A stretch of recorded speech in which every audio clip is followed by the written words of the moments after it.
Ang Santo Guzman at Santo Damian.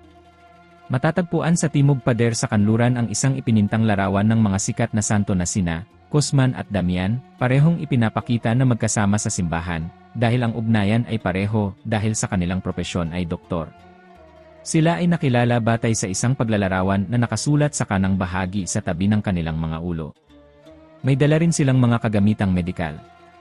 Ang Sagradong Guzman ay nakasuot ng kulay kayumanggi na balabal na may kulay abong balabal at si Santo Damian ay nakasuot ng kulay abong balabal na may kayumangging balabal.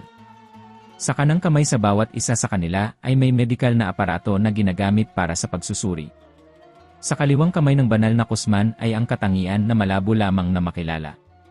Marahil ay may hawak siyang medikal na maleta sa kanyang kamay, gaya ng parehong mga doktor. Ang imahe na ito ay itinatag noong 1900 at 1999 ng isang misyon ng Olandes na natuklasan. Ang pagpipinta na ito ay nagmula noong ika-8 siglo.